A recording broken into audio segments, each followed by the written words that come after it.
اور ان ایام معلومات سے مراد بھی عشرہ ذوالحجہ ہے۔ یہ 10 دن حرمت والے مہینے کے 10 دن ہیں۔ جیسا کہ آپ جانتے ہیں کہ حرمت والے مہینے 4 ہیں، جن میں سے ایک ذوالحجہ بھی ہے، اور وہ ذوالحجہ کے 10 دن جو ہیں یہ حرمت والے دن بھی ہیں۔ فَلَا تَظْلِمُوا فِيهِنَّ أَنفُسَكُمْ، سو ان میں اپنی جانوں پر ظلم نہ کرو۔ یہ دن حدیث کے اعتبار سے بھی سب سے بہترین دنوں میں سے ہیں۔ رسول اللہ صلی اللہ علیہ وسلم نے فرمایا، دنیا کے دنوں میں افضل ترین دن عشرہ ذوالحجہ کے پہلے 10 دن ہیں۔ ان دنوں میں کیا گیا عمل سب سے افضل عمل ہے۔ نبی صلی اللہ علیہ وسلم نے فرمایا، ان دنوں میں کیے گئے عمل سے افضل کوئی عمل نہیں، یعنی عشرہ ذوالحجہ کے دنوں سے۔ ان دنوں میں کیا گیا عمل سب سے پاکیزہ عمل ہے۔ صحیح الترغیب کی روایت ہے، نبی صلی اللہ علیہ وسلم نے فرمایا، اللہ کے نزدیک ذوالحجہ کے 10 دنوں میں نیک اعمال کرنا بہت زیادہ پاکیزگی اور بہت بڑے ثواب کا باعث ہے۔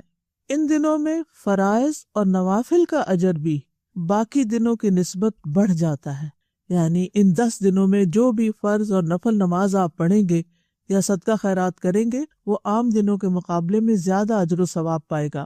ان دنوں میں اگر آپ روزے رکھتے ہیں تو سال کے باقی دنوں میں روزے رکھنے سے زیادہ افضل ہے۔ ابن عباس کہتے ہیں کہ نبی صلی اللہ علیہ وسلم نے فرمایا، جو عمل ان 10 دنوں میں کیا جائے اس کے مقابلے میں دوسرے دنوں کا کوئی عمل افضل نہیں ہے۔ لوگوں نے عرض کیا کہ جہاد بھی اس کے برابر نہیں؟ آپ نے فرمایا، جہاد بھی ان کے برابر نہیں، سوائے اس شخص کے جس نے اپنی جان اور اپنے مال کو خطرے میں ڈالا اور کوئی چیز واپس لے کر نہ لوٹا، یعنی وہ شہید ہو گیا وہیں پر۔ لہٰذا ان دنوں میں ہمیں زیادہ سے زیادہ نیکی کے کاموں کی طرف توجہ کرنی چاہیے۔ الحمدللہ رمضان کا مہینہ آتا ہے تو ہم سب اس سے پہلے ہی اس کی تیاری شروع کر دیتے ہیں، لک فارورڈ کرتے ہیں، انتظار میں ہوتے ہیں۔ پھر رمضان آتا ہے، پھر ہم روزے رکھتے ہیں، ذکر اذکار کرتے ہیں، تلاوت کرتے ہیں، زیادہ قرآن مجید پڑھنے کا اہتمام کرتے ہیں، راتوں کو نوافل زیادہ پڑھتے ہیں، تراویح کی شکل میں، قیام اللیل کی شکل میں، تہجد کی شکل میں، صدقہ خیرات عام دنوں سے کہیں زیادہ بڑھ جاتا ہے۔ لیکن بہت سے لوگ ان 10 دنوں کی فضیلت سے غافل رہتے ہیں اور ان 10 دنوں میں وہ کام نہیں کرتے جو انہیں کرنا چاہیے۔ تو خواہ حقوق العباد میں سے کچھ ہو یا پھر حقوق اللہ میں سے ہو، ہمیں عام دنوں کی نسبت اپنے نیک اعمال کو زیادہ کرنا ہے۔ اگر دیکھا جائے تو اس عشرے میں بڑی بڑی عبادات جمع ہو جاتی ہیں۔ ابن حجر رحمہ اللہ فرماتے ہیں، باقی دنوں کی نسبت ان دنوں کی فضیلت کا ایک سبب یہ بھی ہو سکتا ہے کہ اس میں بڑی بڑی عبادات جمع ہو جاتی ہیں، جیسے نماز، روزہ، صدقہ، حج۔ عبادات کا یہ اجتماع باقی ایام میں نہیں ہوتا، یعنی رمضان میں ہم نماز، روزہ اور صدقہ خیرات تو کرتے ہیں، عمرہ بھی کر لیتے ہیں، لیکن حج نہیں ہوتا۔ تو ان دنوں میں باقی سارے کام بھی ہو جاتے ہیں اور حج بھی ہو جاتا ہے۔ اور حج جو ہے وہ اسلام کے ارکان میں سے عظیم رکن ہے۔ الحج اشہر معلومات، اور حج کے چند مہینے جو معلوم ہیں اور ان میں شوال، ذوالقعدہ اور ذوالحجہ کے پہلے 10 دن ہیں، اور حج مبرور کی جزا جو ہے وہ جنت ہے۔ حدیث میں آتا ہے کہ حج مبرور کا صلہ تو صرف جنت ہی ہے۔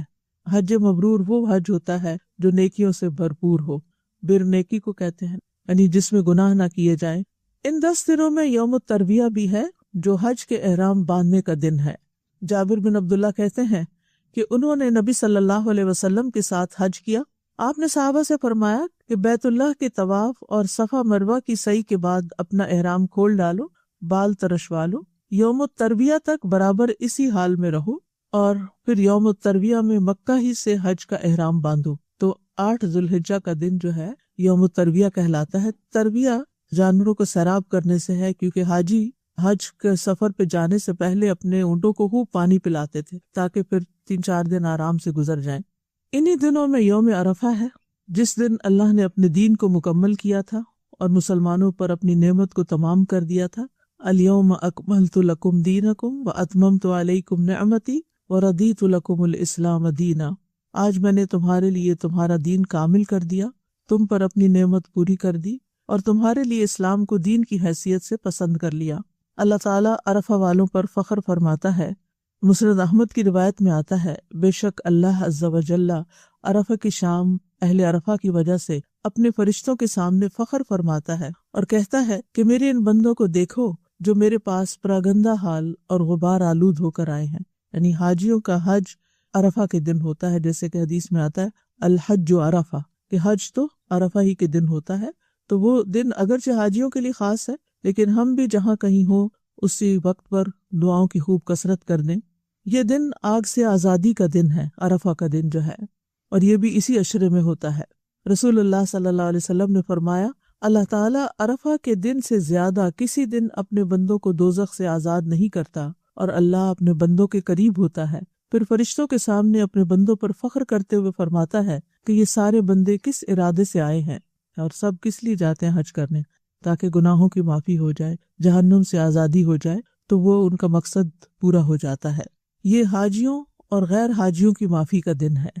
نبی صلی اللہ علیہ وسلم نے فرمایا، تمہارا دوپہر کے بعد عرفات میں کھڑے ہونا تو اللہ تعالیٰ آسمان دنیا پر نازل ہوتا ہے، پھر فرشتوں کے سامنے اپنے بندوں پر فخر کرتے ہوئے فرماتا ہے کہ میرے بندے میرے پاس کھلے اور گہرے راستے سے پراگندہ حالت میں آئے ہیں، جو میری رحمت اور جنت کے امیدوار ہیں۔ بس اگر تمہارے گناہ ریت کے ذروں یا بارش کے قطروں یا سمندر کی جھاگ کے برابر بھی ہوں تو میں انہیں بخش دوں گا۔ یعنی حج کا اتنا بڑا فائدہ ہے، اور ساتھ ہی فرمایا، میرے بندوں لوٹ جاؤ، تم بخش دیے گئے ہو، اور ان کی بھی مغفرت ہے جن کی تم نے سفارش کی۔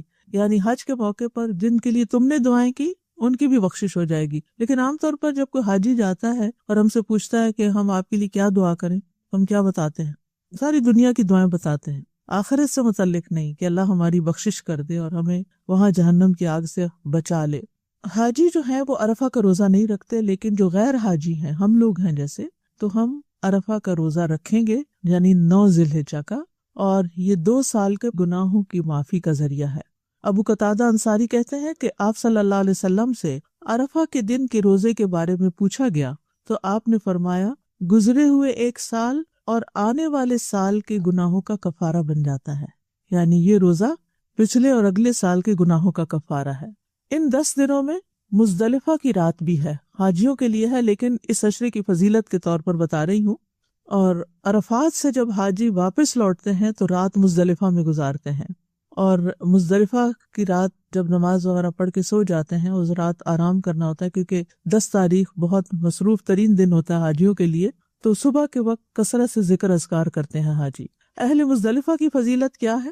بلال بن رباح رضی اللہ عنہ سے روایت ہے کہ نبی صلی اللہ علیہ وسلم نے مزدلفہ کی صبح ان سے فرمایا، اے بلال، لوگوں کو خاموش کراؤ۔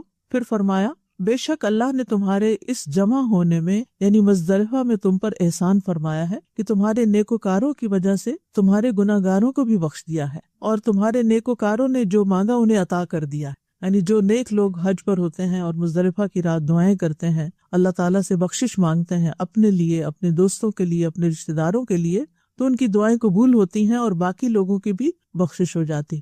تو آپ میں سے بھی جو حج پر جا رہا ہو وہ ہم سب کو ضرور یاد رکھے کہ اللہ تعالیٰ ہمارے گناہوں کو بھی معاف فرما دے۔ ان دنوں میں اللہ تعالیٰ کی عبادت کرتے ہوئے شیطان کو کنکریاں مارنے کا عمل بھی ہے، جو کہ 10 تاریخ کو شروع ہوتا ہے۔ نبی صلی اللہ علیہ وسلم نے فرمایا، تمہارا جمرات کو کنکریاں مارنا، بس تمہاری ہر کنکری مارنے کے بدلے ایک کبیرہ گناہ جو ہلاک کرنے والا تھا اس کا کفارہ ہو جاتا ہے۔ یعنی ہر کنکری کے بدلے ایک کبیرہ گناہ معاف ہوتا ہے، کہ اگر وہ معاف نہ ہوتا تو ہلاک کرنے والا ہوتا۔ نبی صلی اللہ علیہ وسلم نے فرمایا، جب تم کنکریاں مارو گے تو یہ قیامت کے دن تمہارے لیے نور ہوں گی، یعنی روشنی کا ذریعہ بنے گی۔ ان دنوں میں حج اکبر کا دن ہے، یعنی ان 10 دنوں کی فضیلت میں سے ایک یہ ہے کہ ان میں یوم النحر ہے۔ یوم النحر 10 تاریخ کو کہتے ہیں، یہ حج اکبر کا دن ہے، اور یہ بھی اللہ کے نزدیک سب دنوں سے زیادہ عظیم ہے۔ عبداللہ بن قرط فرماتے ہیں کہ رسول اللہ صلی اللہ علیہ وسلم نے فرمایا، اللہ کے نزدیک سب سے افضل دن یوم النحر یعنی 10 ذی الحجہ، اور اس کے بعد پھر یوم القر 11 ذی الحجہ ہے۔ حج میں قربانی کا کرنا بہترین عمل ہے، اور یہ صرف حج والوں کے لیے نہیں بلکہ جو لوگ حج پر نہیں جاتے ان کے لیے بھی ہے۔ ابو بکر صدیق رضی اللہ عنہ سے روایت ہے، وہ کہتے ہیں کہ رسول اللہ صلی اللہ علیہ وسلم سے سوال کیا گیا کہ کون سا حج افضل ہے؟ آپ نے فرمایا، لبیک پکارنا اور خون بہانا یعنی قربانی کرنا۔ ان 10 دنوں میں عید کا دن بھی آتا ہے، جو حاجیوں کے لیے بھی ہے اور ہم سب کے لیے بھی۔ یعنی آپ دیکھ رہے ہیں کہ ان 10 دنوں کے اندر کتنا کچھ اکٹھا ہو گیا۔ عقبہ بن عامر سے روایت ہے، وہ کہتے ہیں کہ رسول اللہ صلی اللہ علیہ وسلم نے فرمایا، یوم عرفہ، یوم نحر یعنی 10ویں ذی الحجہ قربانی کا دن، اور ایام تشریق یعنی 10ویں کے بعد کی جو عید کے 2 دن اور ہوتے ہیں۔ ایام تشریق ہم اہل اسلام کے عید کے ایام ہیں، یہ کھانے اور پینے کے دن ہیں۔ ان 10 دنوں کو غنیمت جاننا چاہیے۔ جو لوگ تو حج پہ جا رہے ہیں بہت ہی خوش قسمت ہے کہ وہ اپنے یہ 10 دن وہاں خوب عبادت کریں گے، کیونکہ وہاں تو کوئی اور کام نہیں ہوتا سوائے آرام کرنے کے اور عبادت کرنے کے۔ لیکن جو لوگ نہیں بھی جا پا رہے وہ پیچھے رہ کر ان دنوں میں خاص اہتمام کریں، فرسٹ ذوالحجہ سے لے کے عید کے دن تک۔ سلف صالحین ان دنوں میں انتھک عبادت کیا کرتے تھے اور نیکی کے مختلف کاموں میں کوشش کرنے کی شدید رغبت رکھتے تھے، اور اس کے لیے ضروری ہے کہ ہم پہلے سے ہی پلان کر کے رکھیں کہ ہم نے کیا کیا کرنا ہے۔ مثلا اگر آپ کی زکوٰۃ ڈیو ہے یا آپ نے کوئی خاص صدقہ خیرات کرنا ہے، کوئی خاص کسی جگہ پر یعنی اپنا حصہ ڈالنا ہے، تو وہ ان 10 دنوں کے اندر اگر آپ کریں گے تو اس کا اجر و ثواب باقی سارا سال کرنے سے کہیں زیادہ بہتر ہوگا۔ سعید بن جبیر کے بارے میں آتا ہے کہ جب یہ 10 دن شروع ہو جاتے تو اپنی طاقت سے بڑھ کر سخت محنت کرتے اور ان 10 دنوں کی عبادت کی بہت ترغیب دیتے اور کہتے ان 10 دنوں کی راتوں کو اپنے لیے دیے نہ بجھایا کرو، یعنی راتوں کو بھی جاگتے رہا کرو، شب بیداریاں کیا کرو، قرآن پڑھا کرو، عبادت کیا کرو۔ ابو عثمان نہدی کہتے تھے نیک لوگ صحابہ کرام و سلف صالحین 3 قسم کے دنوں کی تعظیم کرتے: رمضان کے آخری 10 دن، ذوالحجہ کے پہلے 10 دن اور محرم کے پہلے 10 دن۔ ان دنوں کو اللہ کی اطاعت اور تقرب سے آباد کرنا چاہیے، یعنی زیادہ سے زیادہ نیک اعمال کرنے کے لیے اپنے آپ کو تیار کر لینا چاہیے۔ الحمدللہ رمضان میں ہم محنت کرتے ہیں اور اپنے نفسوں میں قوت اور چستی بھی پاتے ہیں، لیکن جب یہ 10 دن آتے ہیں تو ہم کمزوری دکھاتے ہیں اور پورا خیال نہیں کرتے، سست پڑ جاتے ہیں، حالانکہ یہ 10 دن رمضان کے دنوں سے زیادہ عظیم ہے، رمضان کی راتوں سے نہیں، دنوں سے زیادہ عظیم ہے، اور ان میں کیے جانے والے اعمال اللہ کو زیادہ محبوب ہیں اور اللہ کے ہاں زیادہ افضل ہیں۔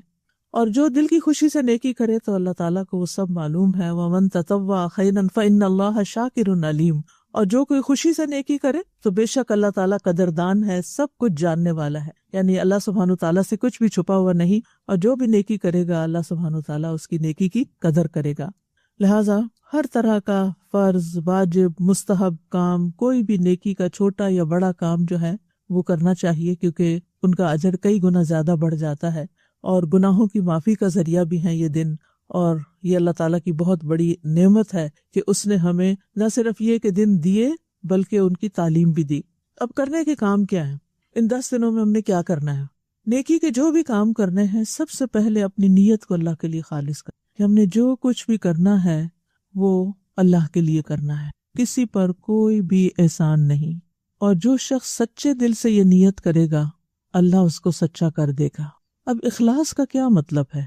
اخلاص کا مطلب یہ ہوتا ہے کہ اپنے اعمال کے ذریعے اللہ کی رضا اور آخرت کے اجر کو حاصل کرنے کا ارادہ کرنا، یعنی ہم عمل کیوں کریں؟ تاکہ ہمیں اللہ کی رضا حاصل ہو اور آخرت میں اس عمل کا اجر ملے۔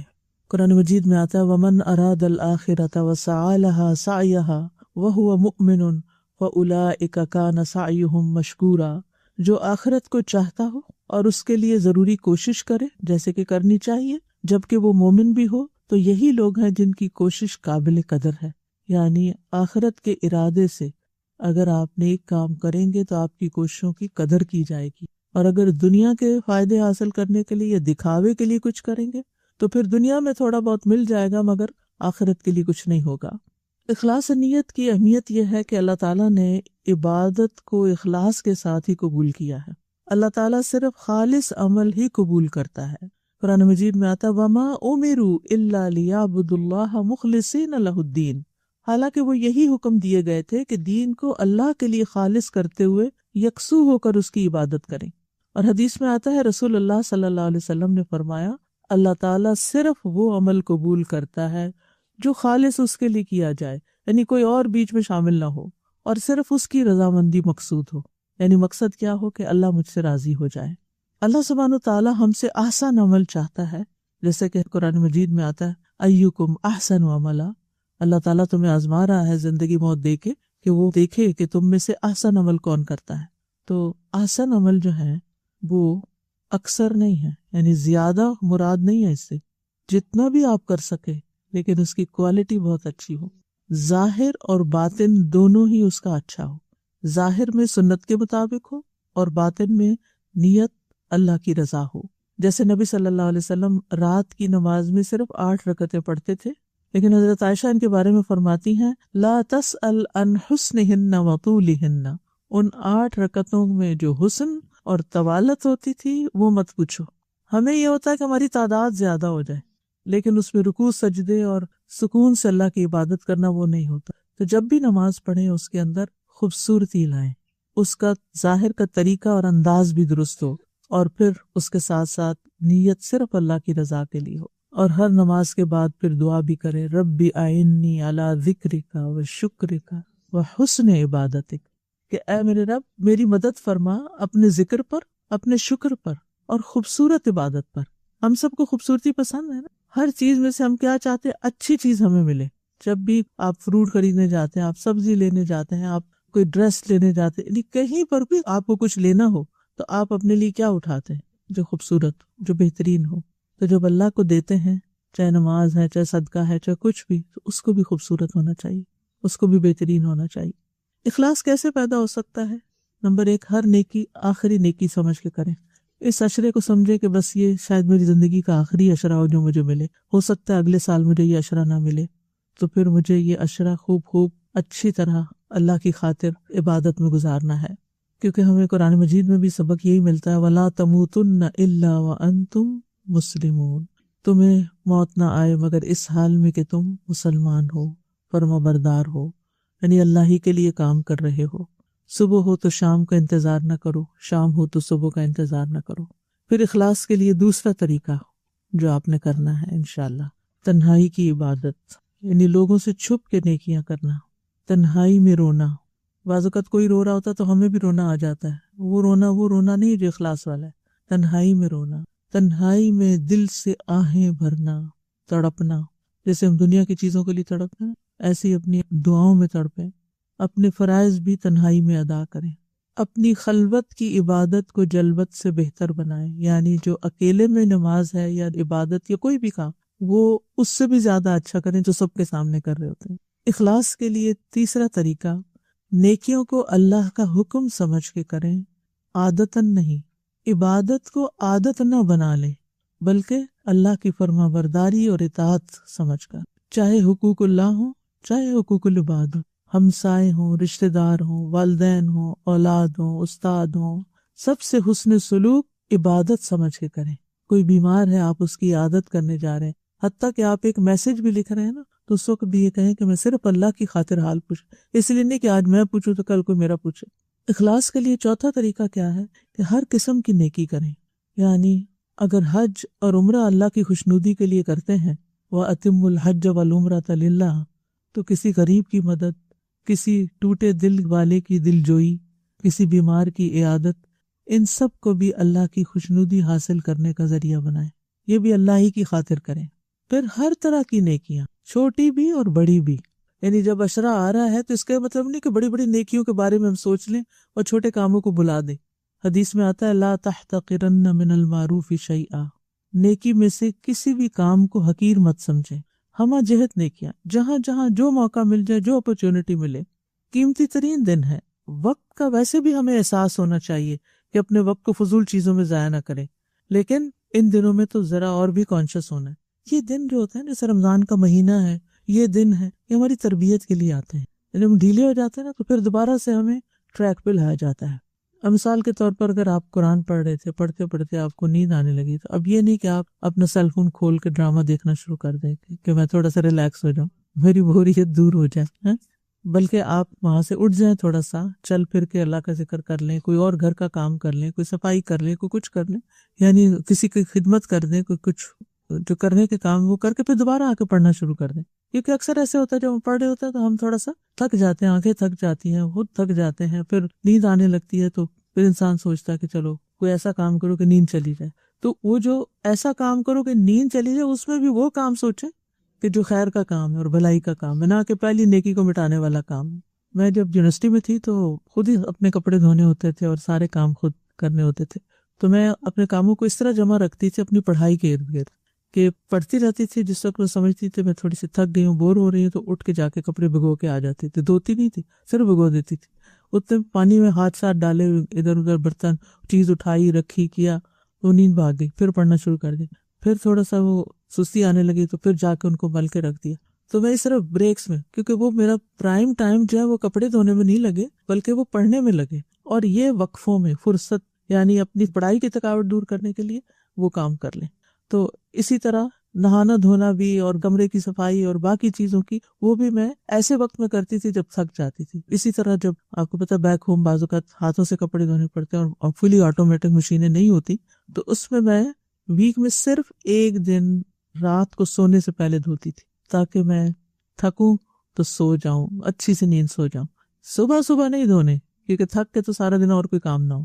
یہ دیکھیں کہ آپ کی پرائرٹی کیا ہے، کون سا کام آپ کی زندگی میں زیادہ عام ہے، اس کو سب سے زیادہ ٹاپ پر رکھیں، پہلے وہ کر لیں۔ ہم کیا کرتے ہیں، اچھا سارے کام کر کے پھر آرام سے نماز پڑھیں گے، وہ پھر آرام ہی ہو جاتا ہے، پھر نماز میں سونے لگ جاتے ہیں۔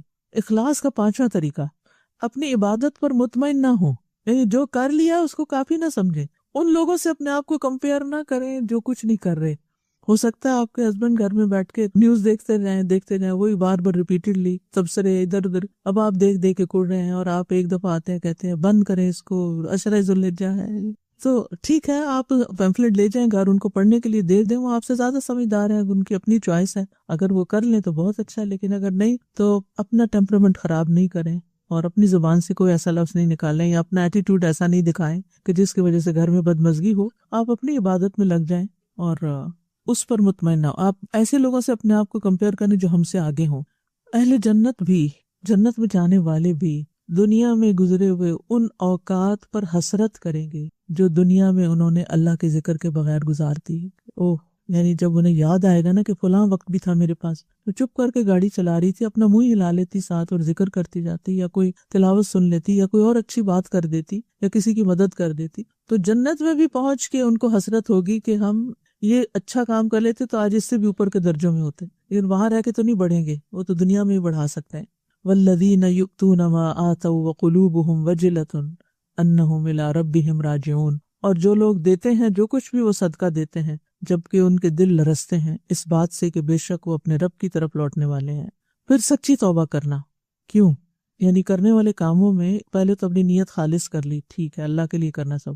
اب کوئی بھی نیک کام شروع کرنے سے پہلے توبہ کرنی ہے، اس لیے کہ گناہ نیکیوں میں رکاوٹ بن جاتے ہیں۔ گناہوں کی وجہ سے نیکی کے کاموں میں سستی آ جاتی، ہم اچھے بھلے مستقل کوئی نیکی کے کام کر رہے ہوتے ہیں، سال ہر سال کرتے ہیں، پھر کوئی ایسا گناہ کرتے ہیں کہ جس کی وجہ سے انہی نیکیوں کی توفیق چھن جاتی ہے۔ لوگ کہتے ہیں نا ہمیں استقامت نہیں ہوتی، پتہ نہیں میرے سے یہ کام کیوں چھوٹ گیا ہے، میں یہ اچھا بھلا کام کرتی تھی اب مجھ سے رہ گیا ہے۔ ضرور سوچیں کہ کوئی غلط کام تو نہیں کیا، کوئی حرام کام تو نہیں کیا، کسی ایسے لغو اور لہو میں تو مشغول نہیں ہوگے کہ جس کی وجہ سے دل سخت ہو گیا اور اب نیکی کی مجلسوں میں دل ہی نہیں لگتا۔ تو اس لیے سابقہ گناہوں پر یا جو موجودہ کر رہے ہیں، چاہے وقت ضائع کرنا ہے، چاہے فضول چیزیں دیکھنا ہے، یا غیر ضروری کاموں میں مصروف ہونا ہے جو کہ ہماری آخرت میں کوئی فائدہ نہیں دینے والے، تو ان پر توبہ کریں، اللہ سے معافی مانگیں اور واپس پلٹیں۔ یعنی سابقہ گناہوں پر ندامت، پھر جو کر رہے ہیں ان کو چھوڑنا اور آئندہ نہ کرنے کا پکا عہد کرنا۔ اور ویسے بھی اللہ تعالیٰ ہم سب کو یہ حکم دیتے ہیں وَتُوبُوا إِلَى اللَّهِ جَمِيعًا أَيُّهَا الْمُؤْمِنُونَ لَعَلَّكُمْ تُفْلِحُونَ، تم سب اللہ کے حضور توبہ کرو اے ایمان والو تاکہ تم فلاح پا سکو۔ یعنی کامیاب ہونے کے لیے توبہ استغفار ضروری ہے۔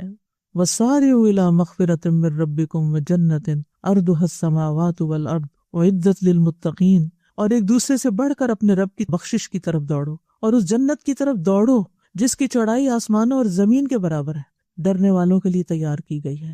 حدیث میں آتا ہے ہر انسان خطا کار ہے اور بہترین خطا کار وہ ہیں جو توبہ کرنے والے ہیں۔ علامہ ابن قیم کہتے ہیں توبہ کی منزل سب سے پہلی، درمیانی اور سب سے آخری منزل ہے، پس بندہ اس سے علیحدہ نہیں ہو سکتا، اس کو اپنی موت تک اسی میں قائم رہنا چاہیے۔ اگر وہ کسی اور منزل کی طرف کوچ کرتا ہے تو وہ توبہ کی منزل سمیت کوچ کرے گا اور اسی کے ساتھ پڑاؤ کرے گا۔ توبہ بندے کا آغاز اور اس کی انتہا ہے۔ توبہ کی بندے کو آخری عمر تک، آخری دن تک ضرورت رہتی ہے، جیسے ابتدا میں ضرورت ہے ویسے ہی آخر میں بھی۔ یعنی ہر بندہ خطا کار ہے نا، تو جوان ہو تب بھی توبہ کرے۔ وہ کہتے ہیں نا در جوانی توبہ کردن شیوہ پیغمبری است، فارسی کا ایک جملہ ہے جس کا مطلب ہے جوانی میں توبہ کر لینا پیغمبروں کا شیوہ ہے، یعنی پیغمبروں کے ٹریٹس میں سے ہے۔ تو جب بھی انسان کو احساس ہو کہ یا دل بھاری ہو یا بوجھل ہو یا نیکی کرنے کو دل نہ چاہتا ہو یا نیکی کرنے کا موقع ہاتھ سے جا رہا ہو، تو پھر توبہ استغفار شروع کرے کہ یا اللہ تو میرے لیے رستہ کھول دے اور جو رکاوٹیں ہیں میری دور کر دے۔ حافظ ابن رجب کہتے ہیں جو شخص توبہ کے بغیر صبح یا شام کرتا ہے وہ خطرے میں ہے، کیونکہ ڈر ہے کہ اگر وہ توبہ کے بغیر اللہ سے ملاقات کرے گا تو اس کو ظالموں کے گروہ میں کھڑا کیا جائے گا۔ اللہ تعالیٰ کا فرمان ہے وَمَن لَّمْ يَتُبْ فَأُولَٰئِكَ هُمُ الظَّالِمُونَ، جو توبہ نہ کرے وہ ظالم ہے، یعنی اپنی جانوں پہ ظلم کرنے والے ہیں۔ پھر ان 10 دنوں میں محنت کرنے کا عزم و ارادہ کرنا ہے۔ پہلی چیز اخلاص، دوسری چیز توبہ استغفار، تیسری چیز محنت کرنی ہے، یعنی اپنے آپ کو مزید تھکانا ہے، جو کر رہے ہیں نا اس کو کافی نہیں سمجھنا، ایک اور قدم آگے جانا ہے۔ اور جو شخص محنت کا ارادہ کرے گا اللہ تعالیٰ اس کو ضرور رستہ دکھائے گا کہ اسے کیا کرنا ہے۔ وَالَّذِينَ جَاهَدُوا فِينَا لَنَهْدِيَنَّهُمْ سُبُلَنَا، اور جو لوگ ہماری راہ میں جد و جہد کرتے ہیں ہم یقیناً انہیں اپنی راہیں دکھا دیتے ہیں، یعنی نیکیوں کے رستے ان پر کھول دیتے ہیں۔ اور دنیا میں نیکیوں میں جلدی کرنے والے جنت کی طرف بھی جلدی پہنچیں گے، جنت میں بھی سبقت کریں گے، کیونکہ اللہ تعالیٰ فرماتے ہیں ان الذین هم من خشیۃ ربهم مشفقون والذین هم بآیات ربهم یؤمنون والذین هم بربهم لا یشرکون والذین یؤتون ما آتوا وقلوبهم وجلۃ انہم الی ربهم راجعون اولئک یسارعون فی الخیرات وهم لها سابقون۔ بے شک وہ لوگ جو اپنے رب کے خوف سے ڈرنے والے ہیں، وہ جو اپنے رب کی آیات پر ایمان رکھتے ہیں اور جو اپنے رب کے ساتھ شریک نہیں کرتے، اور وہ کہ انہوں نے جو کچھ دیا اس حال میں دیا کہ ان کے دل ڈرنے والے ہوتے ہیں، اور یہ کہ یقیناً وہ اپنے رب ہی کی طرف لوٹنے والے ہیں۔ یہ لوگ ہیں جو نیک کاموں میں جلدی کرتے ہیں اور یہی ان کی طرف آگے نکلنے والے ہیں، یعنی جن کے دلوں میں خشیت ہوتی ہے، نیکی کر کے بھی ڈرتے ہیں، وہ پھر نیکیوں میں آگے جاتے ہیں۔ جو نیکی کر کے مطمئن ہو جاتے ہیں نا، ہاں اتنا کچھ کر لیا ہم نے، اتنا پڑھ لیا، اتنا دے دیا، اتنا سب کچھ، اب آرام کرو، نہیں، وہ پھر آرام میں کام ڈھونڈ لیتے ہیں۔ تو نیکیوں میں آگے بڑھنے والے ہی مقربون میں ہوں گے۔ والسابقون السابقون اولئک المقربون فی جنات النعیم ثلۃ من الاولین وقلیل من الاخرین۔ اور جو پہل کرنے والے ہیں وہی آگے بڑھنے والے، دوبارہ سن لیجیے، جو پہل کرنے والے ہیں وہی آگے بڑھنے والے، کیونکہ ہم سوچتے ہیں اور تو کوئی کر نہیں رہا، گھر میں کوئی اور کچھ نہیں کر رہا، ایک اکیلی میں ہی تھک رہی ہوں، نہیں کوئی بات نہیں، ہو سکتا آپ کو دے کے پھر وہ بھی کرے۔ تو جو پہل کرنے والے ہیں وہی آگے بڑھنے والے ہیں، یہی لوگ مقرب ہیں جو نعمتوں والے باغوں میں ہوں گے، پھر تو آرام ہی آرام ہے، وہاں تو کوئی کام نہیں۔ پہلوں میں سے بہت سے ہوں گے اور پچھلوں میں کم، ہم پچھلوں میں سے ہیں، اور پچھلوں میں سے بہت کم ہوں گے جو اپنے آپ کو نیکیوں میں پھر تکائیں گے۔ اور یاد رکھیے کہ نیکیوں کا شوق اسی وقت ہوگا جب اللہ سے محبت ہوگی۔ جس سے محبت ہوتی ہے نا، اس کے لیے کوئی بھی کام کرنا مشکل نہیں ہوتا، اور انسان دل کی خوشی سے کرتا ہے اور بھاگ بھاگ کے کرتا ہے۔ تو محبت سے مراد اللہ کی محبت، اللہ کے رسول صلی اللہ علیہ وسلم کی محبت، اور جن کے اندر یہ دو محبتیں ہوں وہ ایمان کی حلاوت پا لیتا ہے۔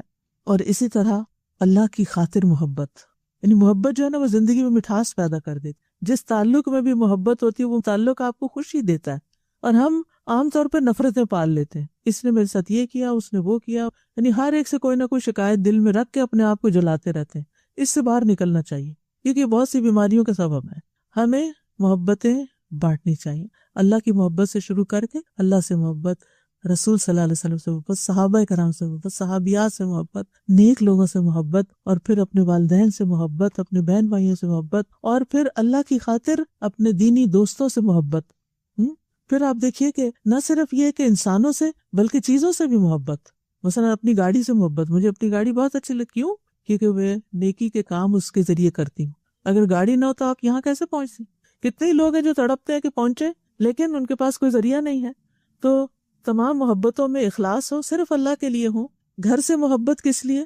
یہ گھر میرے لیے سکون کی جگہ ہے جس کی وجہ سے میں کچھ کرنے کے قابل ہوتی ہوں، میری عبادت کے لیے پرسکون جگہ ہے۔ اولاد سے محبت کہ اولاد اللہ کی فرما بردار ہے۔ شاگردوں سے محبت کہ یہ میرے لیے صدقہ جاریہ ہے، یہ میرا باغ ہے۔ صحابہ سے محبت کہ وہ اللہ کے رسول صلی اللہ علیہ وسلم سے محبت کرتے تھے، اس لیے ان سے محبت۔ تو ہر محبت کی وجہ بھی جانیں کہ کسی بھی چیز سے آپ محبت کیوں کرتے ہیں۔ ہر وہ محبت جو آپ کو اللہ کی محبت کے قریب کرے وہ پسندیدہ محبت ہے، اور ہر وہ محبت جو آپ کو اللہ کی محبت سے دور کرے اور نیکی کے کاموں سے دور کرے وہ ناپسندیدہ محبت ہے، اس سے گلو خلاصی کرنی چاہیے۔ پھر کرنے کے کاموں میں اس عشرے میں کیا کرنا ہے؟ نمازوں کی حفاظت کرنی، 5 نمازوں کو ان کے وقت پہ ادا کرنا، کیونکہ یہ افضل ترین عمل ہے۔ رسول اللہ صلی اللہ علیہ وسلم سے سوال کیا گیا کون سا عمل سب سے افضل ہے؟ آپ نے فرمایا نماز اول وقت میں ادا کرنا۔ تو اس بات کا خیال رکھنا ہے کہ کثرت سے وہی عمل ہو جس کو ہمارا رب پسند کرتا ہے، پھر خشوع و خضوع کے ساتھ نماز ادا کرنا، دن میں 12 رکعت سنت مؤکدہ ادا کرنا، کیونکہ ایسے شخص کے لیے جنت میں گھر بنایا جائے گا۔ پھر نوافل کی کثرت، رسول اللہ صلی اللہ علیہ وسلم کے آزاد کردہ غلام ثوبان تھے نا، تو انہوں نے نبی صلی اللہ علیہ وسلم سے پوچھا کہ آپ مجھے ایسے عمل کی خبر دیں جس سے اللہ تعالیٰ مجھے جنت میں داخل کر دے، پسندیدہ عمل کے بارے میں بتائیں۔ تو وہ خاموش رہے، پھر پوچھا، پھر خاموش رہے، پھر تیسری بار پوچھا تو رسول اللہ صلی اللہ علیہ وسلم نے ان سے فرمایا سجدوں کی کثرت کر دو۔ جب بھی تم میں سے کوئی سجدہ کرتا ہے تو اللہ تعالیٰ اس سجدے کے سبب تمہارا ایک درجہ بڑھا دیتا ہے، اللہ کا قرب حاصل ہوتا ہے اور اس کے ذریعے تمہاری خطا مٹا دیتا ہے۔ فرض نمازوں کے بعد افضل نماز تہجد کی نماز ہے۔ آئی نو کہ راتیں چھوٹی ہیں، لیکن پھر بھی کوشش کرنی ہے کہ اٹھ سکیں، اور اگر نہیں اٹھ سکتے تو رات کو عشاء کی نماز کے بعد ایکسٹرا نوافل پڑھ لیں۔ پھر اسی طرح تہجد میں طویل قرات، یعنی وہ نفل ایسے نہ پڑھیں جن میں صرف قل واللہ پڑھیں، بلکہ آپ نے اگر کچھ حصہ حفظ کیا ہوا ہے تو وہ حفظ کیا ہوا حصہ ان میں پڑھیں، اگر نہیں حفظ کیا ہوا تو دیکھ کے پڑھ لیں۔ پھر اشراق یا چاشت کے نوافل 2 رکعت، یہ جو دن کے ابتدائی حصے میں ہوتی ہے، یہ سارے جسم کے ایک ایک جوڑ کا صدقہ ہوتا ہے، اور 4 رکعتیں اگر انسان پڑھ لے تو اللہ تعالیٰ کی طرف سے دن بھر کی کفایت کا وعدہ ہے۔ پھر مردوں کے لیے جماعت کے ساتھ نماز ادا کرنا۔ ایک اور کام جس کو ہم کثرت سے کر سکتے ہیں وہ اللہ کا ذکر ہے، اٹھتے بیٹھتے، کام کاج کرتے، چلتے پھرتے، ڈرائیو کرتے، چھوٹے چھوٹے وقفوں میں، کیونکہ وَيَذْكُرُ اسْمَ اللَّهِ فِي أَيَّامٍ مَّعْلُومَاتٍ، ان ایام میں اللہ کے ذکر کی کثرت۔ نبی صلی اللہ علیہ وسلم نے فرمایا کوئی دن اللہ کے ہاں ان 10 دنوں سے زیادہ عظمت والا نہیں، اور نہ ہی کسی دن کا عمل اللہ تعالیٰ کو ان 10 دنوں کے عمل سے زیادہ محبوب ہے۔ بس تم ان 10 دنوں میں کثرت سے لا الہ الا اللہ، اللہ اکبر اور الحمدللہ کہو۔ یعنی کون سا ذکر زیادہ کرنا؟ جیسے وہ ایک تسبیح کرتے ہیں نا، سبحان اللہ والحمدللہ ولا الہ الا اللہ واللہ اکبر، اس کی تسبیحات زیادہ کرنی، یعنی یہ خاص ذکر ہے ان دنوں کا۔ نبی صلی اللہ علیہ وسلم نے فرمایا کیا میں تمہیں بہترین عمل نہ بتاؤں جو تمہارے مالک کے نزدیک اچھا اور پاکیزہ ہے، تمہارے درجات کی بلندی کا سبب ہے، سونا چاندی خرچ کرنے سے بہتر ہے، اللہ کی راہ میں جہاد کرتے ہوئے تمہارے کفار کی گردنیں مارنے اور ان کے تمہاری گردنیں مارنے سے بھی افضل ہے۔ صحابہ نے عرض کیا کیوں نہیں؟ فرمایا اللہ کا ذکر، اور اس میں تو کچھ مشکل نہیں، یعنی کسی بھی کام میں آپ کی ہمت طاقت لگتی ہے، ذکر کرنے میں تو کچھ بھی مشکل نہیں لگتی، لیکن بس ہمیں عادت نہیں ہوتی نا، ہم غور کریں، کہیں چپ کر کے بیٹھے، کیا مشکل ہے، زبان ہلاتے رہے ساتھ ساتھ۔ رسول اللہ صلی اللہ علیہ وسلم نے فرمایا بہترین عمل یہ ہے کہ جب تم دنیا سے رخصت ہو تو تمہاری زبان اللہ کے ذکر سے تر ہو، یعنی آپ ہسپتال میں ہیں، آپ بیڈ پہ لیٹے ہوئے ہیں، زبان ہلتی رہے، لیکن یہ انہی کی ہلے گی جن کو عام دنوں میں ذکر کی عادت ہو، اور پھر ذکر کرنے والے جو ہیں وہ سب سے سبقت لے جائیں گے، وَلَذِكْرُ اللَّهِ أَكْبَرُ، کیونکہ اللہ کا ذکر سب سے بڑی چیز ہے۔ اور ویسے بھی جب آپ اللہ کا ذکر کرتے ہیں، اللہ کو یاد کرتے ہیں، تو اللہ تعالیٰ آپ کو یاد کرتے ہیں، اور پھر ذکر کرتے ہوئے آپ کوئی برا کام نہیں کر سکتے، کوئی حرام کام نہیں کر سکتے، وہ برائی اور بے حیائی سے آپ کو روکتا ہے۔ لہٰذا ان دنوں میں کرنے کے کام کیا ہے کہ کثرت سے تسبیحات، تکبیرات، اللہ کی حمد بیان کرنا، صبح و شام کے اذکار، استغفار کی کثرت، درود شریف پڑھنا، مقبول اوقات میں دعائیں کرنا، خصوصاً عرفہ کے دن نئی دعائیں اور اذکار زبانی یاد کرنا، پھر کثرت سے تکبیرات پڑھنا، یعنی اللہ اکبر کی کثرت۔ اور اگر آپ کو بھول جاتا ہے نا تو آپ جیسے یوٹیوب پر بہت اچھی اچھی تکبیرات ہیں، کوئی بھی کھول کے موبائل کے اوپر لگا چھوڑیں تو اس سے یہ کہ گھر والوں کو بھی یاد آ جائے گی کہ تکبیرات پڑھنا ہے۔ ایک دفعہ تو دن میں ضرور یہ عمل کریں کہ تکبیرات لگائیں۔ یعنی ذو الحجہ کے 10 دنوں میں ذکر کی تمام قسموں میں سے خاص ترین ذکر جو ہے وہ تکبیر کہنا ہے، اللہ اکبر، اللہ سب سے بڑا ہے، کیونکہ تکبیر کہنا عظمت والے رب کا ذکر کرنا ہے۔ تکبیر عظیم عبادت ہے، اللہ نے اپنے بندوں کو اس ذکر کی دعوت دی اور رغبت دلائی ہے۔ قرآن مجید میں آتا ہے وَرَبَّكَ فَكَبِّرْ، اپنے رب ہی کی پس بڑائی بیان کرو، وَكَبِّرْهُ تَكْبِيرًا، اور اس کی بڑائی بیان کرو، خوب بڑائی بیان کرنا۔ تکبیر کہنا کیا ہے؟ جیسے حضرت علی رضی اللہ عنہ نے اس کی وضاحت کی ہے، اللہ شان میں بہت بڑا ہے، وہ سلطنت اور اقتدار میں عظیم ہے، اور وہ سب سے بڑا ہے، وہ ذات جس کے سامنے ہر چیز حقیر ہے، ہر چیز اس کے سامنے چھوٹی ہے۔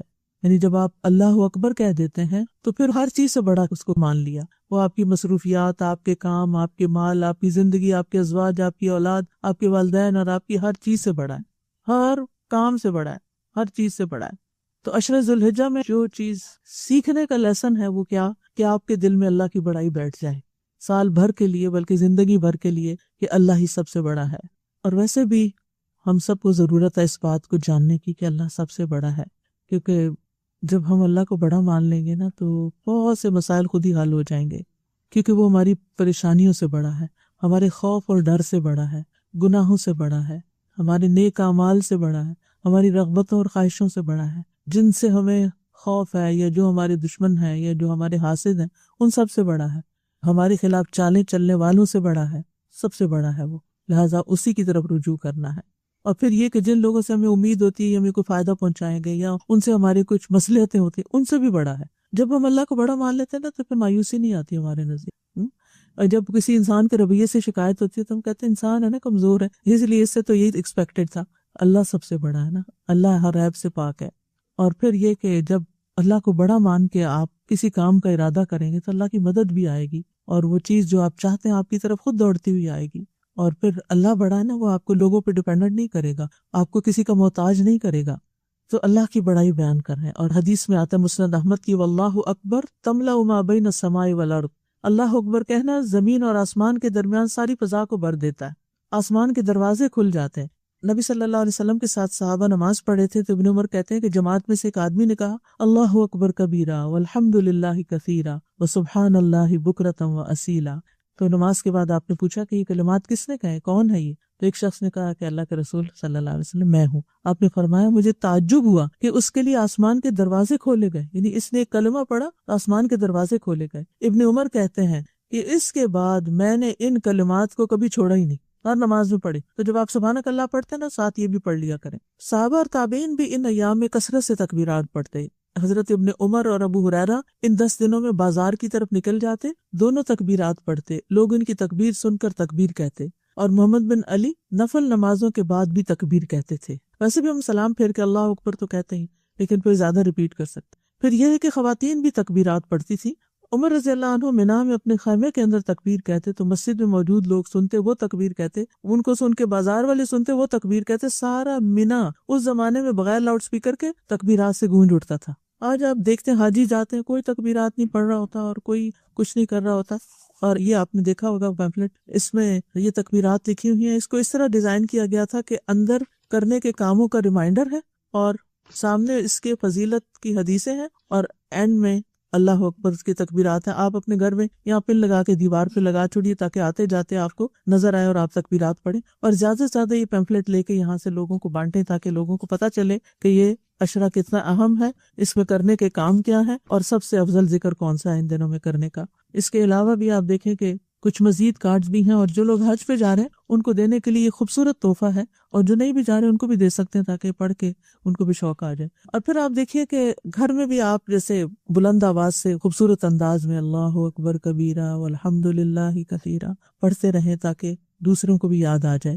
اور تکبیرات کے مسنون الفاظ مختلف طرح کے ہیں، لیکن اگر باقی نہیں بھی آتے تو جو ہم کلاس میں پلے کرتے ہیں یہ تو سبھی کو آتے ہیں، یہ تو آپ پڑھ ہی سکتے ہیں۔ اللہ اکبر لا الہ الا اللہ واللہ اکبر اللہ اکبر وللہ الحمد۔ پھر یہ کہ ان دنوں میں خوب خوب دعائیں مانگنی ہے، جب جب کوئی نیکی کرے ساتھ دعا مانگے، اور قبولیت کے اوقات میں رات کے آخری پہر میں دعا اور استغفار کا اہتمام، پھر دوسروں کے لیے بھی دعائیں، زندوں کے لیے بھی اور مردوں کے لیے بھی، اپنے تمام رشتہ داروں کے لیے۔ ہمارے پاس اپنے خاندان کا شجرہ نسب ہے اوپر سے نا، تو میں کبھی کبھی دیکھتی ہوں اس کو، میں دیکھتی ہوں کہتا ہے یہ سارے فوت ہو گئے ہیں، ان کو تو پتہ ہی نہیں کہ ہم کون ہیں، لیکن ہمیں پتہ یہ کون ہے۔ تو ان سب کو دعائیں چاہیے ہوگی نا، کیونکہ وہ فوت ہو گئے، ان کی اولاد وہ سارے فوت ہو گئے، ابھی ہم زندہ ہیں اپنی باری میں، تو ہم ان سب کے لیے دعا کریں۔ تو اپنے تمام آباء و اجداد کے لیے، اوپر تک ہیں سب کے لیے دعا، سب مومنوں کے لیے۔ لیکن ہوتا ہی ہے نا، جب آپ بچوں کو الگ خاص کرتے ہیں، دوستوں کو خاص کرتے ہیں، اپنے پیرنٹس کو خاص کرتے ہیں، رشتہ داروں کو خاص کرتے ہیں، تو اس دعا میں ایک اور ہی لطف آ جاتا ہے، اپنے استادوں کے لیے، اپنے شاگردوں کے لیے، سب مسلمانوں کے لیے۔ قرآن کی تلاوت کثرت سے کریں، یعنی ان 10 دنوں میں اللہ سے تجارت کریں، اور ہر حرف پہ 10 نیکیاں ہیں، اور نفلی اعمال میں سب سے افضل عمل ہے تلاوت قرآن کی کثرت۔ غموں کا علاج ہے، سکون کا ذریعہ ہے، اور اگر ہو سکے تو ان 10 دنوں میں ایک پورا قرآن ختم کر لیں، اگر ممکن ہو تو۔ پیچھے لگ جائے تو انسان پر اٹھتے بیٹھتے کر ہی لیتا ہے۔ پھر یہ ہے کہ اپنے فارغ اوقات میں تلاوت ضرور سنیں، مختلف قراء کی، اپنے حفظ کی دہرائی کر لیں، نئی صورتیں کچھ حفظ کر لیں، قرآن مجید کا ترجمہ تفسیر پڑھیں، کلاسز اٹینڈ کریں، معنی پر غور و فکر کریں، دوسروں تک قرآن کا پیغام پہنچائیں، اپنے گھروں میں کلاسز کریں، اپنے نیبرز کو 2-3 لوگ مل کے قرآن کلاس شروع کر لیں، خود پڑھا سکتے ہیں تو ترجمہ پڑھائیں، یاد کریں، حفظ کروائیں، تجوید آتی ہے تو وہ سکھائیں، اور اگر نہیں تو ساتھ ہی کوئی آڈیو کیسٹ لگا کے جیسے فہم القرآن کی پورے قرآن کا ترجمہ گزار لیں۔ تو گھر گھر کو قرآن مرکز ہونا چاہیے، کیونکہ بعض اوقات اگر آپ نکل نہیں سکتے تو پھر ہوتا کیا ہے کہ قرآن سے تعلق ختم ہے۔ اور اتنی بڑی فضیلت ہے کہ وَمَجْتَمَعَ قَوْمٌ فِي بَيْتٍ مِّن بُيُوتِ اللَّهِ يَتْلُونَ كِتَابَ اللَّهِ وَيَتَدَارَسُونَهُ بَيْنَهُمْ إِلَّا وَنَزَلَتْ عَلَيْهِمُ الرَّحْمَةُ، کہ جب بھی اللہ کے گھروں میں سے کسی گھر میں لوگ جمع ہوتے ہیں اور اللہ کی کتاب پڑھتے اور پڑھاتے ہیں تو ان پر رحمت نازل ہوتی ہے، فرشتے ان کو ڈھانپ لیتے اور سکینت ان پہ چھا جاتی ہے۔ تو حفتہم الملائکہ، تو ضروری ہے کہ ہم اس طرف بھی توجہ کریں کہ اجتماعی عبادت کریں سب کے ساتھ میں، کچھ انڈیویجولز ہوں گی اور کچھ جمع۔ پھر صدقے کی کثرت عام دنوں سے زیادہ، اگر زکوٰۃ دینی ہے تو وہ ان دنوں میں حساب کر کے دے دیں، اور نفلی صدقات بھی، کیونکہ صدقہ بری موت سے بچاتا ہے، گناہوں کو گرا دیتا ہے، رب کے غضب کو بجھا دیتا ہے، برکت کا ذریعہ بنتا ہے، مال میں اور رزق میں اضافے کا ذریعہ بنتا ہے، اور ان دنوں میں کیا جانے والا صدقہ باقی دنوں سے زیادہ فضیلت والا ہوتا ہے۔ لہٰذا ہر روز کچھ نہ کچھ صدقہ کرنا ہے، چاہے کیش میں چاہے کائن میں۔ ایک کھجور کا بھی صدقہ آپ کریں گے تو بہت بڑا اجر ہوگا، پھر 700 گنا اجر ملتا ہے جس نے اللہ کے راستے میں کوئی چیز خرچ کی۔ اور اللہ کے راستے سے مراد ہے کہ جیسے دین کی تعلیم میں آپ خرچ کرتے ہیں، چاہے قرآن کی تعلیم میں اسٹوڈنٹس کو سپانسر کرنا ہے یا ٹیچرز کو سپانسر کرنا ہے یا اس جگہ کے لیے آپ کو کچھ کرنا ہے، تو فی سبیل اللہ خرچ کرنے میں $1 آپ خرچ کرتے ہیں تو 700 اور اس سے بھی زیادہ بن جاتا ہے۔ پھر اپنے اہل و عیال پر بھی خرچ کرنا ہے، ان کو اگر عید آ رہی ہے ساتھ ہی تو تحفے تحائف کوئی دینا ہو، رشتہ داروں پہ خرچ کرنا، یتیموں اور مسکینوں پہ خرچ کرنا، اپنے رشتہ داروں میں اور دور پار لوگوں میں آپ دیکھیں، پھر طالب علموں پہ خرچ کرنا۔ انس بن مالک کہتے ہیں کہ نبی صلی اللہ علیہ وسلم کے زمانے میں 2 بھائی تھے، ایک نبی صلی اللہ علیہ وسلم کی خدمت میں آتا اور تعلیم حاصل کرتا، اور دوسرا بھائی کماتا۔ چنانچہ کمانے والے بھائی نے اپنے دوسرے بھائی کے بارے میں نبی صلی اللہ علیہ وسلم سے شکایت کی، تو آپ نے فرمایا شاید کہ تم اس کی وجہ سے رزق دیے جاتے ہو، یعنی یہ مت سوچو کہ جو تعلیم حاصل کر رہا ہے وہ بیکار ہے اور اس کے کرنے کا کوئی کام نہیں اور تم زیادہ نیکی کر رہے ہو سکتا ہے کہ تم اس پہ خرچ کرتے ہو تو اس کی وجہ سے تمہارے مال میں اضافہ ہے۔ اسی طرح اپنی زائد ضرورت چیزیں جو ایکسٹرا ہیں وہ بھی گھر سے آپ نکال سکتے ہیں۔ پھر روزے رکھنا، اور خصوصاً 9 ذی الحجہ کا روزہ رکھنا، یوم عرفہ کا روزہ، کیونکہ نبی صلی اللہ علیہ وسلم نے فرمایا میں اللہ سے امید کرتا ہوں کہ وہ گزشتہ 1 سال اور آئندہ 1 سال کے گناہوں کا کفارہ ہو جائے گا۔ زیادہ سے زیادہ نفلی روزے، جو تو 9 دن کے پورے روزے رکھ سکتے ہیں وہ سارے ہی رکھ لیں، اور جن کو نہیں تو وہ منڈے تھرسڈے کا روزہ رکھ لیں، یا اگر قضا روزے آپ کے رہتے ہیں اور رمضان میں پورے نہیں ہوئے تو وہ آپ رکھ سکتے ہیں۔ پھر صلہ رحمی کرنا، والدین کو یاد کرنا، اگر زندہ نہیں تو ان کی طرف سے کچھ صدقہ کرنا، پھر خدمت خلق کے کام کرنا، اور پھر صلہ رحمی میں رشتہ داروں کا حال چال پوچھنا، جو بیمار ہیں ان کا خیال کرنا، یا تو وزٹ کرنا یا فون کرنا یا ان کی ضروریات پوچھنا یا ان کی ضروریات پوری کرنا، کیونکہ صلہ رحمی جو ہے جنت میں لے جانے والا عمل ہے۔ نبی صلی اللہ علیہ وسلم نے فرمایا سلام پھیلاؤ، اچھی گفتگو کرو، صلہ رحمی کرو، یعنی رشتہ داروں سے جوڑ کے رکھو، اور راتوں کو جب لوگ سو رہے ہوں تو قیام کرو، تم سلامتی کے ساتھ جنت میں داخل ہو جاؤ گے۔ پھر پڑوسیوں کی خبرگیری کرنا، ضرورت مندوں کی مدد کرنا، سلام کو عام کرنا، دین کی تعلیم اور تبلیغ کے کاموں میں حصہ لینا، اور اجتماعی بھلائی کے کاموں میں والنٹیئر کرنا۔ پھر کچھ نہ کرنے کے کام ہیں اور ان میں گناہوں اور نافرمانیوں سے بچنا، یعنی اگر آپ کو کوئی عادت پڑی ہوئی ہے کوئی لغو یا فضول کام کرنے کی، یا کسی حرام میں کسی طرح سے آپ مبتلا ہو گئے ہیں تو ان سب چیزوں سے توبہ کر کے ان کو چھوڑ دیں۔ فَلَا تَظْلِمُوا فِيهِنَّ أَنفُسَكُمْ۔ پھر نبی صلی اللہ علیہ وسلم کی سنتوں کو زندہ کرنا، اطاعت والے کام کرنا، اپنی زبان کی حفاظت خاص طور پر کرنا، اور نبی صلی اللہ علیہ وسلم نے فرمایا خوشخبری ہے اس کے لیے جس نے اپنی زبان پہ قابو پا لیا اور اس کے گھر نے اسے کشادگی دی، یعنی گھر میں رہنا اس کو اچھا لگا اور وہ اپنے گناہ پر رویا۔ پھر اپنے اوقات کو ضائع ہونے سے بچانا، زیادہ سونا نہیں، لہو اور لغو میں نہیں پڑنا، سوشل میڈیا پہ بہت زیادہ وقت ضائع نہیں کرنا، کیونکہ قرآن مجید میں آتا ہے قد افلح المؤمنون الذین هم فی صلاتهم خاشعون والذین هم عن اللغو معرضون۔ یقیناً کامیاب ہو گئے وہ مومن جو اپنی نماز میں عاجزی کرنے والے ہیں، وہی جو لغو کاموں سے منہ موڑنے والے ہیں۔ ومن حسن اسلام المرء ترکہ ما لا یعنی، لا یعنی فضول بیکار چیزوں کو اپنی زندگی سے نکالنا ہے، اور خاص طور پر یہ ہے کہ قربانی ضرور کرنی ہے اگر توفیق ہے، استطاعت ہے، کیونکہ یہ ان دنوں کا عظیم ترین عمل ہے۔ اور نبی صلی اللہ علیہ وسلم نے حج کے موقع پر کتنی قربانیاں کی تھی؟ 100 اونٹ، بکریاں بھی نہیں، 100 اونٹ سے۔ قربانی کا لفظ جو ہے نا یہ قرب سے ہے، کہ اس سے اللہ کا قرب حاصل ہوتا ہے۔ لوگ پوچھتے ہیں ہم زکوٰۃ نہیں دیتے کیا ہم قربانی کر لیں، ہمارے پاس قرضہ ہے کیا اور قربانی کر لیں، یہ باتیں نہیں پوچھنے کی۔ آپ یہ دیکھیں کہ آپ کے اندر اگر حیثیت ہے ایک جانور قربان کرنے کی، حصہ ڈالنے کی، تو بس ڈال دیں، کیونکہ آپ نے اللہ کا قرب حاصل کرنا ہے اور غریبوں تک گوشت پہنچانا ہے۔ اور صحابہ جو تھے وہ اس کا بہت اہتمام کیا کرتے تھے۔ نبی صلی اللہ علیہ وسلم نے فرمایا تمہارا قربانی کرنا یہ تمہارے لیے تمہارے رب کے پاس ذخیرہ کر دی جاتی ہے۔ اور پھر عید کے دن کی سنتوں پر عمل کرنا، عید کی نماز کا اہتمام کرنا، عید کی نماز کہیں نہ کہیں ضرور پڑھیں، عزیز و اقارب سے ملاقات کریں، اور قربانی کا گوشت خود بھی کھانا اور دوسروں کو بھی کھلانا، اور پھر دکھاوے نہیں کرنا، یعنی یہ نہیں کہ قربانی کا گوشت بٹ رہا ہے اس کی تصویریں پوسٹ کر رہے ہیں، پھر پکا لیا تو اس کی تصویریں پوسٹ کر رہے ہیں، جانور کی تصویریں پوسٹ کر رہے ہیں۔ ان چیزوں سے بچنا ہے، یہ پسندیدہ نہیں ہے۔ پھر ذوالحجہ کا چاند جب نظر آ جائے گا تو چاند دیکھنے کی کوشش کرنی ہے، پھر دعا بھی پڑھنی ہے، اور چاند نظر آتے ہی تکبیرات شروع کر دینی ہے، ٹھیک ہے۔ اور بال اور ناخن اس سے پہلے ہی کاٹ کے رکھ لینے ہیں اگر آپ کا قربانی کا ارادہ ہے۔ قربانی کرنے والے کے لیے پابندی ہے، کیونکہ نبی صلی اللہ علیہ وسلم نے فرمایا جب ذی الحجہ کا عشرہ شروع ہو جائے اور تم میں سے کسی کا قربانی کرنے کا ارادہ ہو تو اپنے بالوں اور جلد میں سے کچھ نہ لے۔ اسی طرح جو اسکن وغیرہ ہوتی اس کو بھی کھرچنا، یعنی حفاظت کرنی ہے۔ اور جو قربانی کی استطاعت نہ رکھتا ہو تو وہ اس دن یعنی عید والے دن اپنے ناخن اور بال وغیرہ تراشے تو وہ بھی انشاءاللہ قربانی کا اجر پائے گا۔ وآخر دعوانا ان الحمد للہ رب العالمین۔ سبحانک اللہم وبحمدک اشہد ان لا الہ الا انت استغفرک واتوب الیک۔ السلام علیکم ورحمۃ اللہ وبرکاتہ۔